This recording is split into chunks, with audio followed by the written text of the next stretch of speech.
রাজ্যসভা বিতর্ক তদন্ত তো চলছে, আর তার মধ্যেই মৃত সঞ্জয় রায়ের স্ত্রীর হাতে সরকারি চাকরির নিয়োগপত্র তুলে দিলেন আজ মুখ্যমন্ত্রী নবান্নে। রুবি রায় সরকারি চাকরি পেলেন। পথ দুর্ঘটনায় রুবির স্বামী সঞ্জয় রায়ের মৃত্যু ঘিরে তোলপাড় হয়েছিল রাজ্য। এখনো যে বিতর্ক চলছে, অপোলো হাসপাতালের বিরুদ্ধে চিকিৎসার গাফিলতির তদন্ত শুরু হয়, আর সেই সময় মুখ্যমন্ত্রীর দ্বারস্থ হন রুবি। তাকে চাকরির প্রতিশ্রুতি দেন মমতা ব্যানার্জি।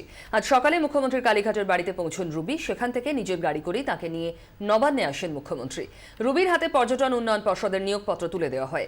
রুবিকে আশীর্বাদ করে মুখ্যমন্ত্রী বলেন, শিগগিরই সুস্থ জীবনে ফিরে আসুন রুবি। কালকে শান্তনুদাকে দিয়ে আমার কাছে খবর এসেছিল দিদি আজকে আমার সাথে দেখা করতে চান, তো আমি এসেছিলাম কালীঘাটের ওনার বাড়িতে। তো উনি আমাকে বললেন যে এদের ইনভেস্টিগেশন যেরকম চলছে, আমরা সব রকম চেষ্টা করছি যাতে দোষীরা শাস্তি পায়, সেই ব্যবস্থা আমি পুরোপুরি করব, সেটাতে কোনো আমার নেই। কিন্তু যেহেতু তোমার বয়সটা খুব ছোট, তুমি তাড়াতাড়ি কোনো চাকরি জয়েন করো, তোমার একটা ভবিষ্যৎ আছে বলে উনি আমাকে সঙ্গে সঙ্গে কাজের কথাই বললেন। তারপর আমাকে বললেন তুমি আমার সাথে এখানে আসো। উনি মায়ের মতন আমাকে বোঝালেন, তুমি খুব ছোট, ইনভেস্টিগেশন তো চলছেই, কিন্তু তুমি নিজের পায়ে দাঁড়াও, আমি মায়ের মতন তোমায় বলছি। কোথায় চাকরির অফার করলো? ওটা একটু শান্ত।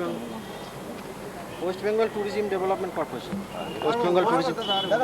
ও পোস্ট দিয়েছেন ওনাকে ট্রেনি অ্যাসিস্ট্যান্ট ম্যানেজার।